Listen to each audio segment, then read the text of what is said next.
saylada xoolaha ee magaalada Boorama ayaa haatan waxa laga dareemayaa dhaqdhaqaaq xoogan isla mar ahaantaasina dadweynaha ku dhaqan magaalada Boorama ay halkaasi ugu tagayaan si ay ugu soo iibsadaan xoolaha kala duwan isla markaana ay ugu diyaar garoobayaan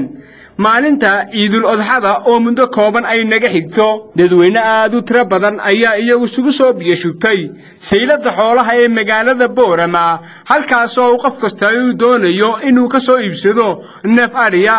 sidoo kale iyaguna wax halkaas ku sugan xoolo aad u tiro badan isla markaasna laga kala keenay deegaanada baadiyaha ee Soomaaliland iyo sidoo kale deegaanada hoos yimaada dawlad deegaanka Soomaalida ee dalkaasi Itoobiya xoolaha la kala iibsanayo sanadkani ayaa mid aad uga jaban sanadii hore maadaama haatan sanadkani saylada xoolaha ee magaalada Boorama ay ku soo bateen xoolo ka badan xoolihii sanadkii hore la keeni jiray saylada xoolaha ee magaalada Boorama taas oo sababtay in qiimaha neefka la kala siisanayo uu dhulka hoos ugu dhaco waxaanay dadka saylada xoolaha ee magaalada Boorama neefafka keenaya iyo kuwa dilaalintuba ayaa muurtaasi ku eedeynayaan xoolihii la geynayay dalka dibadiisa oo aan sanadkan la geynin haddaba maraanu kuurgalayay guud ahaanba si aan u soo ogaado dhaqdhaqaaqa ka jira saylada xoolaha ee magaalada Boorama ayaan waxaan wax ka weydiiyay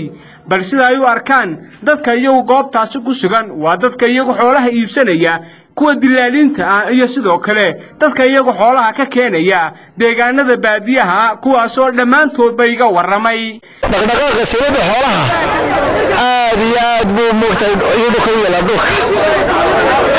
kala hore waxaan hawadan maray lafu neef uu ahaa $280 ilaa $80 buu ahaa maanta neefku waa $750 neefka ugu dheer buu waa moogtay ilaa $850 maxaa sababay markaa qiimo dhimista intaada xagga milada ilaa qiimo dhimista xagga milada ka timaday aad buu badiyay ciidii hore la mid ma ahayn uu ka duwan yahay markaa arigana waxa uu dheer $1500 wixii arafada la qalayo markaa barwaaqadaas aad lagu jira maxaa sababay in sanadkan hore ay jabaan waxa weeye kullu waxaan islaanay waxa weeyaan waa dekada yar akeena xagga Sacuudiga xaggaas ka fadhiya bal malaynayaa caalamiin maanta waa maalin bishar ay tahay 8 ciidan waxaan joognaa sayladii Boorama xoolaha yimid aad iyo aad u farbadin aad u qurux badan yihiin waraha waa badiyaa taaba laakiin xoolo aad u jabay sanad awal waraha la siin jiray maaragtay $100 maanta waa $6 alxamdulillah dadka wax iibsanaya way fiican tahay laakiin dadkii soo iibgeeyay uma badna haddii alla yiraahdo qaali xagga laga soo kaxeeyay ayay haatan taagan lacag ahaan macna lahayn hayniga siisanahay naguna kharajiso marka bartay lagu kharaji wadadii $2,500 ay leeyihiin xaggaana ay ka soo siinayaan lacag ka badan dadkii isla noqonayaan sanadkii hore $2,500 bir buu horta bir wax lagu kaleeyay wax kale wax lagu leeyay bir umba wax lagu leeyay birtii kale hore ay $2,500 ahaa maanta wuxuu marayaa $1,500 beero $1,200 waxa dibadda iyo soo xagga dibadda qiimaha ka soo jabay dal shibri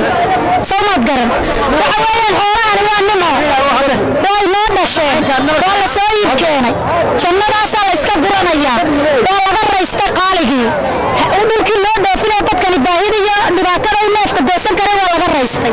alxamdulillah shibri Boorama arrimaha iyo ilaahay saaqada fiican siiyay si kastaba ha ahaatee dhaqdhaqaaqa saylada xoolaha ee magaalada Boorama sanadkan uu ka duwan yahay sanadii hore maadaama saylada xoolaha ee magaalada Boorama ay yimaadeen xoolo ka badan xoolihii sanadkii hore la keeni jiray tanna waxay sababtay in dadweynuhu ay si aad xoolo u kala iibsadaan